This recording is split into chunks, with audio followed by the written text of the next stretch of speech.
Halo guys, aku Rizky Wulandari dan hari ini aku akan membawakan sebuah topik mengenai pengambilan keputusan bisnis. Kalian pasti sering dengar kan tentang keputusan bisnis. Nah, kali ini kita akan bahas apa aja sih yang kita pelajari dari materi pengambilan keputusan bisnis dan kenapa skill ini penting buat masa depan kita, buat karir kita. Jadi, kita langsung simak aja videonya. Jadi, pertama-tama kita harus belajar kalau pengambilan keputusan bisnis itu bukan cuma soal feeling atau based on luck. Ada proses yang harus dilalui, mulai dari analisis data, evaluasi resiko, sampai mempertimbangkan dampaknya buat jangka panjang. Nah, ada beberapa hal yang kita pelajari. Secara garis besar, materi ini mengajarkan kita tentang cara mengambil keputusan yang tepat dalam dunia berbisnis. Ada beberapa konsep yang penting, seperti yang pertama itu analisis situasi. Sebelum membuat keputusan, kita harus bisa menganalisis kondisi pasar, pelanggan, dan pesaing. Nah, ini tuh adalah dasar yang akan membantu untuk menentukan langkah yang akan atau yang harus diambil. Lalu di sini ada proses pengambilan keputusan. Biasanya ada tahapan yang perlu dilalui, seperti mengidentifikasi masalah, mengumpulkan data, mengevaluasi alternatif, dan memilih solusi yang terbaik. Lalu yang ketiga di sini ada kumpulan data. Nah, ngambil keputusan itu butuh data loh. Gak bisa ngasal gitu aja, karena setiap keputusan pasti ada risiko. Jadi kita perlu riset dan analisis dulu informasi yang ada agar bisnis itu tetap berjalan dengan baik ya. Lalu di sini ada inovasi dan adaptasi. Nah, bisnis harus tetap berinovasi agar tetap relevan gitu ya. Keputusan yang diambil seringkali berkaitan dengan bagaimana perusahaan bisa beradaptasi dengan perubahan zaman atau teknologi sekarang ini. Pokoknya, kembalian keputusan itu proses yang rasional dan terstruktur guys. Jadi, nggak bisa sembarangan. Nah, kalau ngomong manfaat, banyak banget nih. Ini nggak cuma berguna untuk perusahaan atau bisnis, tapi juga siapa aja yang pengen sukses dalam pekerjaan atau kehidupan sehari-hari. Nah, beberapa manfaatnya, meningkatkan efisiensi. Kalau keputusan yang diambil tepat, semua proses bisnis atau kerjaan jadi lebih efisien. Gak ada waktu yang terbuang sia-sia. Lalu bisa mengurangi resiko.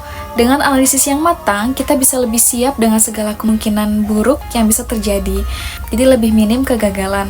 Lalu keputusan bisnis yang tepat bisa bawa inovasi baru dan bahkan mengarah ke peluang bisnis baru yang gak kepikiran sebelumnya. Terus meningkatkan kepercayaan diri.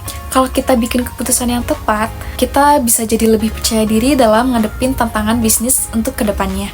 Lalu keputusan yang bijak itu juga yang bisa bikin bisnis bisa tahan lama, gak cuma survive tapi berkembang pesat. Jadi guys, setiap keputusan yang kita ambil itu punya pengaruh besar buat keberhasilan jangka panjang.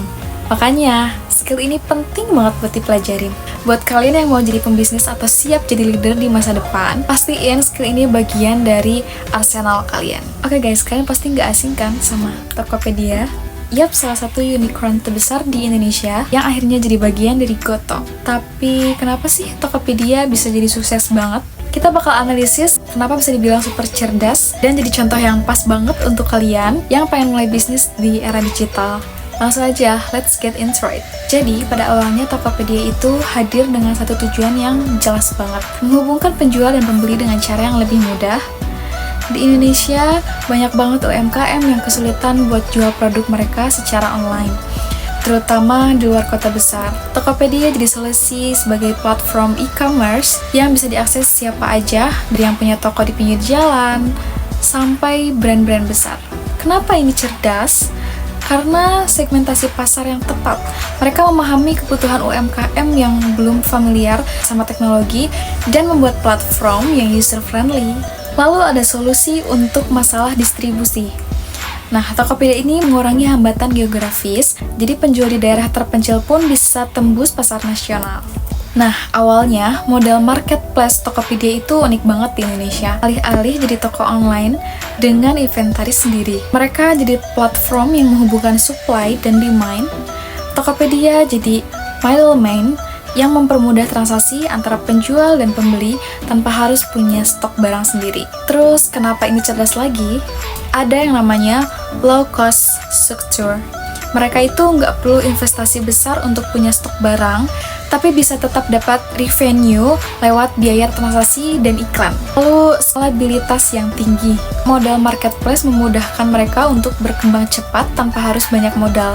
Semakin banyak penjual, semakin banyak juga pembeli.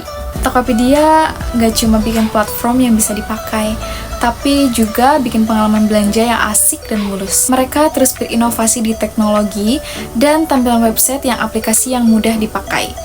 Hingga fitur-fitur keren kayak Tokopedia Lite yang lebih hemat kuota dan promo-promo yang bikin pembeli itu terus-menerus balik lagi. Mereka cerdas karena mereka itu reaction dan customer loyalty. Pengalaman pengguna yang nyaman bikin orang tuh betah belanja di Tokopedia dan terus-terusan balik lagi.